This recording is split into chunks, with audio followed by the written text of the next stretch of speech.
শ্রাবণের দিন, মেঘ থেকে অবিরত বৃষ্টি ঝরছে। সন্ধ্যার মুখে ছাত্রীকে টিউশন পড়িয়ে সাইকেল চালিয়ে বাড়ি ফেরার সময় আশ্রয় নিলাম বাস স্টেশনে। ভেজা শরীর নিয়ে ক্লান্ত হয়ে বসে পড়লাম স্টেশনের কাদামাকা এক সিটে। পাশের সিটে মোবাইলের আলোটা পড়তেই দেখা গেল কর্মসংস্থানের একটি কাগজ। এতক্ষণ লক্ষ্য করিনি। সেটাকে হাতে নিয়ে মোবাইলের আলোয় মনোযোগ দিয়ে পড়তে লাগলাম। মেঘের জোর শব্দে আমার চেতনা ভাঙল। সামনে দুজন প্রেমিক প্রেমিকা প্রেম বিলাসে মগ্ন। অন্ধকারে মুখ দেখতে পাইনি, আর মোবাইলের ফ্ল্যাশটা তাদের দিকে ধরে তাদের বিভ্রান্ত করার চেষ্টাও করিনি। হঠাৎ করে ল্যাম্পপোস্টের আলো জ্বলে উঠতেই দুজন দুজনের থেকে ছিটকে গেল।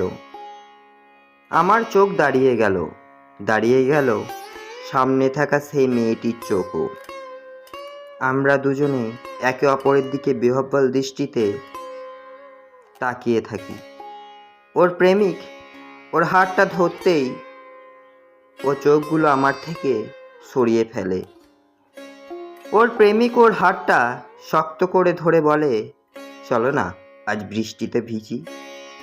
আমি জানি মেয়েটার বৃষ্টি বড়ই পছন্দের। তার প্রেমিক যখন বৃষ্টির মধ্যে তার ঠোঁটে ঠোঁট রাখে, জড়িয়ে ধরে, ওর ডান হাতটা বুকের কাছে ধরে তাকে হৃৎস্পন্দনের গতি উপলব্ধি করায়, তখন আমি শুধু চেয়ে থাকি। প্রত্যেক মানুষের জীবনে প্রথম প্রেম আসে স্কুল লাইফে। আমার জীবনেও এর বিকল্প ঘটেনি। তখন ক্লাস 11 কিংবা দ্বাদশে পড়ি। একটা মেয়ে এসেছিল আমার জীবনে। মহুয়া ফুলের সৌরভে সুরভিত তখন আমার হৃদয়। চারিদিকে শীতল বাতাস। বয়ঃসন্ধির প্রকোপে আমি তাকে আঁকড়ে ধরে বাঁচতে চাই। আমাদের প্রেমের 4 বছর পেরিয়ে যায়। বাবার অসুখ, বোনের বিয়ে, মাথায় তখন অনেক চাপ। ঠিক মতন সময় দেওয়া হয়নি তাকে। সে দেখা করতে চাইলে মুখের উপর তাকে না করে দিতাম। এমনভাবেই সে একদিন আমাকে বলে, আমি তোমার সঙ্গে আর থাকতে পারবো না। বাবা আমার জন্য একটা ছেলে পছন্দ করেছে, আমি তাকেই বিয়ে করব। এপাশ থেকে আমি নিশ্চুপ হয়ে রইলাম। শব্দেরা যেন হারিয়ে গিয়েছিল ঠোঁট থেকে। শুধু বলেছিলাম আমি।